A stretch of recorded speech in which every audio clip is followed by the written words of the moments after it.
아주 작은 점, 안녕하세요. 이재명 장로입니다. 가끔 쓰고 싶은 주제가 있을 때마다 써보도록 노력해보겠습니다. 제가 선교사업 나오기 전에 어떤 한 유튜버의 영상을 보았고, 거기에 나오는 칼 세이건이 창백한 푸른 점이라는 이야기를 매우 인상 깊게 봐서 여러분들에게도 나눠드리고 싶습니다. 여러분들 저 조그만 점에 무엇이 존재하나요? 먼저 저 조그마한 점이 바로 지구입니다. 저 조그마한 점이 우리 집이며 저 조그마한 점이 우리입니다. 저 점에 우리가 사랑하는, 우리가 알고 있는, 우리가 미워하는, 우리가 존경하는, 한 번쯤 들어봤던 사람들이 살았고 살고 있고 살게 될 곳입니다. 저 점 안에 수많은 종교와 수많은 이데올로기 그리고 경제 체제가 있었습니다. 수렵과 채집을 했던 사람들과 모든 영웅과 비겁한 자들과 문명의 창조자와 파괴자들이 살았던 곳입니다. 모든 왕과 귀족과 평민과 노예가 살았던 곳입니다. 모든 발명가와 탐험가가 살았고 모든 부패했던 정치인이 살았던 사는 곳입니다. 또 유명한 가수, 배우, 연예인들이 사는 곳이며 위대한 지도자와 많은 성자와 죄인들이 살았던 곳이며 모든 역사 속의 인물들이 살았던 곳입니다. 저 점은 여러분들이 좋아하는 친구들이 사는 곳입니다. 여러분들이 사랑하는 가족이 살고 있었고 또 사는 곳입니다. 그리고 사랑에 빠져있고 젊은이들이 살았던 곳이고 여러분들이 사랑하는 부모님이, 제가 사랑하는 우리 부모님이 살고 계신 곳입니다. 또 한때 어렸기에 꿈이 많았던 제가 살았던 곳이고 현재의 제가 사는 곳입니다. 마지막으로 저 점은 예수 그리스도가 살았던, 그리고 우리를 위해 고통을 겪으시고 속죄를 이루신 곳입니다. 고작 먼지와 같은 저 점 지구 안에서 말입니다. 지구는 하나님께서 구원의 계획을 이루시기 위해 만든 아주 크고 광활한 우주 속의 한 점입니다. 여러분들 이 세상에서 가장 많은 영토를 차지한 사람을 알고 계시는가요? 그 사람은 바로 칭기즈칸입니다. 칭기즈칸은 세계에서 가장 많은 영토를 차지했습니다. 사진을 보면 매우 크죠. 저 수많은 영토를 차지하기 위해 흘렸던 피들도 그동안 저 작은 점 중에 일부를 차지하기 위해 장군과 황제들로 인해 흘렸던 수많은 피를 생각해보세요. 현재 고작 이 작은 점 안에서 욕심으로 인해 싸워 많은 생명이 죽어가는 러시아와 우크라이나를 생각해보세요. 저 조그마한 점보다 더 작은, 아주 작은 생물이 일으켰던 만행들을 기억해보세요. 자신의 이익을 위해, 자신의 욕심을 위해, 자기 행복을 위해 누군가의 가식으로, 누군가의 잘못으로 인해 서로를 오해하고 죽이지 못해 안달하여 있는 생물들을 생각해보세요. 얼마나 서로를 싫어하고 증오하는지를 말입니다. 스스로가 중요한 위치, 특별한 사람이라고 생각하는 허영심, 그리고 이 광활한 우주의 특별한 존재라고 생각하는 교만과 자만은 저 사진을 통해 깨닫게 됩니다. 우리가 사는 곳은 암흑으로 뒤덮인 외로운 곳입니다. 서로를 파멸시키는 행동들을 막아줄 외부의 힘은 예수 그리스도 뿐이라고 생각합니다. 최근 연차대회의 러셀 넬슨 회장님의 말씀을 나눠드리고 싶습니다. 다섯째, 여러분의 삶에서 갈등을 끝내십시오. 다시 권고드립니다. 여러분의 삶에서 갈등을 끝내십시오. 용서를 하고 용서를 구하는 데 필요한 겸손과 용기, 힘을 발휘하십시오. 구주께서는 우리가 사람의 잘못을 용서하면 우리 하늘 아버지께서도 우리 잘못을 용서하신다고 약속하셨습니다. 여러분을 짓누르고 있던 개인적인 갈등 상황을 끝내시도록 권유합니다. 예수 그리스도의 속죄에 감사드리는 행위로 그보다 더 적합한 것이 있을까요? 당장 용서가 불가능해 보인다면 예수 그리스도의 속죄의 피를 통해 힘을 얻도록 간구하십시오. 그렇게 할 때 개인적인 평화를 얻고 영적인 가속도가 탄력을 받게 될 것이라고 약속드립니다. 구주께서는 온 인류를 위해 속죄하시어 그분을 따르는 자들이 그분에게서 치유와 강화와 구속의 권능을 받을 수 있도록 길을 열어 주셨습니다. 이러한 영적 특권은 그분의 음성을 듣고 그분을 따르고자 하는 모든 사람에게 주어집니다. 사랑하는 형제 자매 여러분, 저는 간곡한 마음으로 여러분이 성약의 길에 들어서서 그곳에 남으시도록 권고합니다. 삶에서 갈등을 끝내도록 노력하십시오. 저희는 그저 영원한 삶을 위해 이 지구에 잠깐 살다가 갈 뿐입니다. 여러분들의 갈등, 부모와의 갈등, 형제와의 갈등, 친구와의 갈등, 직장 동료들과의 갈등, 여러분들의 원수와의 갈등을 이제 그만 끝내시기를 저도 바랍니다. 용서를 구하시고 용서를 해주시기를 바랍니다. 용서는 아주 큰 용기가 필요한 것입니다. 그 힘을 예수 그리스도께 부탁해 보세요. 여러분들에게 힘을 줄 것입니다. 다음의 영상은 제가 정말 좋아했던 채널의 영상입니다. 내용도 정말 좋으니 한번 봐주시면 여러분에게 도움이 되실 것이라고 생각합니다. 끔찍했던 제2차 세계대전이 끝나고 이어진 길고 긴 냉전 속에서 미국과 소련은 서로의 힘을 과시하기 위해 전례 없는 커다란 계획을 세운다. 최첨단 기술을 이용해 우주에 사람을 보내자. 어마어마한 자본을 투입해 우주 산업에 뛰어든 두 나라는 급속도로 우주 기술을 개발해 나갔고 1961년 4월 12일 27세의 소비에트 연방 우주비행사 유리 가가린이 전 세계 최초로 우주선에 몸을 싣는다. 발사된 우주선은 단 몇 초 만에 하늘 높이 떠올랐고 두 이념으로 갈라져 치열하게 싸우던 200여 개의 나라들은 경계선도 알아보지 못할 정도로 작아졌다. 그렇게 유리 가가린은 인류 최초로 우주를 여행하게 된다. 우주상공 327km에 도달한 그는 처음으로 지구 밖에서 지구를 바라보는 아주 특별한 경험을 하게 되는데, 그가 목격한 지구의 모습은 현재 지구 궤도에 떠있는 국제우주정거장에서 촬영한 이 영상 속 지구의 모습과 비슷했을 것이다. 우주선을 타고 인류 최초로 지구 밖으로 나온 가가린은 다시 돌아갈 수 없을지도 모르는 지구를 바라보며 이렇게 말한다.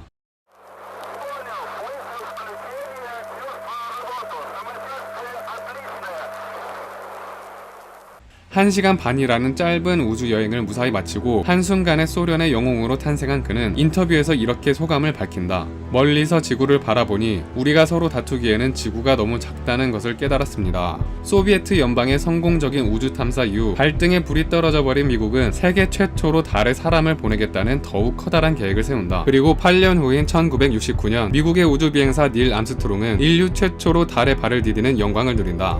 It's one small step for man, one giant leap for mankind. 이 순간이 지금까지도 인류 역사에서 최고의 순간으로 꼽히는 이유는 달과 지구 사이의 엄청난 거리 때문일 것이다. 우리는 공기가 좋은 밤이면 달의 거뭇거뭇한 표면까지 적나라하게 볼 수 있고, 달과 지구를 묘사할 때 이런 이미지가 자주 사용되어 달이 지구와 가깝게 있는 것 같지만 실제로 달과 지구의 현실적인 거리를 나타내자면 이런 모습이 된다. 38만 킬로미터, 지구의 지름이 12,700km이니 지구의 지름을 30번 더한 것과 같다. 30개의 지구가 들어갈 수 있다는 말이다. 이렇게 이번에는 미국의 영웅이 된 암스트롱은 우주 항해를 마치고 이렇게 말한다. 저 예쁘고 푸른 아주 조그마한 공이 지구였다는 사실이 갑자기 떠올랐습니다. 엄지손가락을 치켜 올려 한쪽 눈을 감으면 지구는 완전히 엄지손가락이 가려졌죠. 그런데 저는 거인이 된 것처럼 느껴지지 않았습니다. 오히려 엄청나게 작은 존재로 느껴졌죠. 과연 그렇다. 38만 킬로미터 떨어진 달에서 본 지구는 하나의 푸른 콩처럼 작아 보인다. 그런데 아쉽게도 여기까지가 인간이 지구에서 가장 멀리 떠나온 거리다. 자, 그렇다면 사람 없이 여행 중인 탐사선 중 지구에서 가장 멀리 떨어져 있는 탐사선은 어디에 있으며 그곳에서 본 지구의 모습은 어떨까? 1977년 나사에서는 태양계를 탐사하기 위한 목적으로 무인 탐사선 보이저 1호, 2호를 발사한다. 태양계의 행성들이 최적의 위치에 놓이는 175년에 한 번 돌아오는 시기에 맞추어 발사된 보이저 5는 그네타드 행성들의 중력을 타고 아주 빠르게 우주를 여행한다. 현재 이들이 위치해 있는 곳은 지구에서 각각 138AU, 114AU 떨어져 있는 곳이다. AU라는 거리 단위는 지구에서 태양까지 거리를 기준으로 한 것으로 1AU는 지구와 태양 사이의 거리를 나타낸다. 보이저 1호는 현재 지구와 태양 사이를 138배한 거리에 있으며 40년째 쉬지 않고 여행 중인 이 탐사선은 인간이 만든 물체 중 지구에서 가장 멀리 떨어져 있는 물체다. 이 탐사선에서 지구를 바라보면 지구는 어떻게 보일까?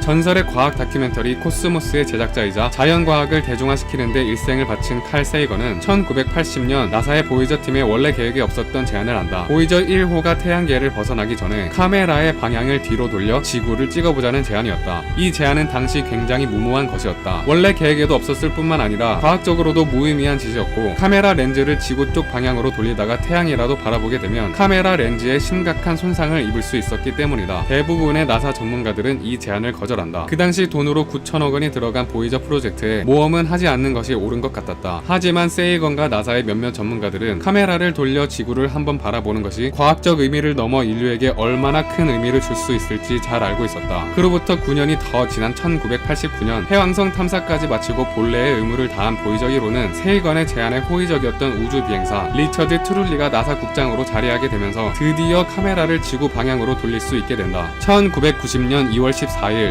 발렌타인데이에 일어난 일이다. 보이저5는 처음으로 카메라를 돌려 지구를 촬영한다.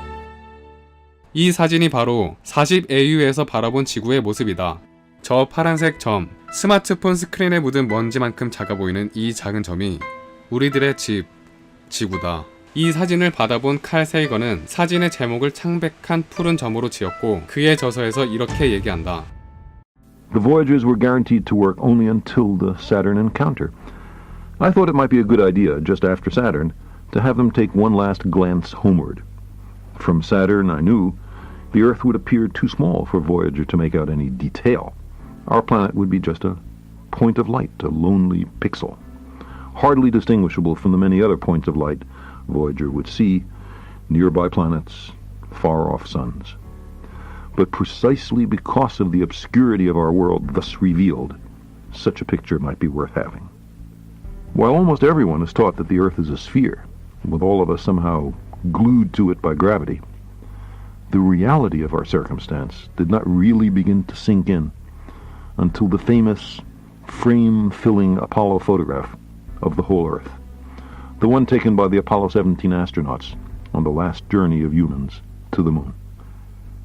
It seemed to me that another picture of the Earth, this one taken from 100,000 times farther away, might help in the continuing process of revealing to ourselves our true circumstance and condition. It had been well understood by the scientists and philosophers of classical antiquity that the Earth was a mere point in a vast, encompassing cosmos. But no one had ever seen it as such. Consider again that dot. That's here. That's home. That's us. On it, everyone you love, everyone you know, everyone you ever heard of, every human being who ever was, lived out their lives. The aggregate of our joy and suffering, thousands of confident religions, ideologies, and economic doctrines, every hunter and forager, every hero and coward, every creator and destroyer of civilization, every king and peasant, every young couple in love, every mother and father, hopeful child, inventor and explorer, every teacher of morals, every corrupt politician, every superstar, every supreme leader, every saint and sinner in the history of our species lived there, on a mote of dust, suspended in a sunbeam. The Earth is a very small stage in a vast cosmic arena. Think of the rivers of blood spilled by all those generals and emperors, so that in glory and triumph they could become the momentary masters of a fraction of a dot. Think of the endless cruelties visited by the inhabitants of one corner of this pixel on the scarcely distinguishable inhabitants of some other corner. How frequent their misunderstandings, how eager they are to kill one another, how fervent their hatreds. Our posturings, our imagined self-importance, the delusion that we have some privileged position in the universe, are challenged by this point of pale light. Our planet is a lonely speck in the great enveloping cosmic dark. In our obscurity, in all this vastness, there is no hint that help will come from elsewhere to save us from ourselves. The Earth is the only world known so far to harbor life. There is nowhere else, at least in the near future, to which our species could migrate. Visit? Yes. Settle? Not yet. Like it or not, for the moment, the Earth is where we make our stand. It has been said that astronomy is a humbling and character-building experience. There is perhaps no better demonstration of the folly of human conceits than this distant image of our tiny world.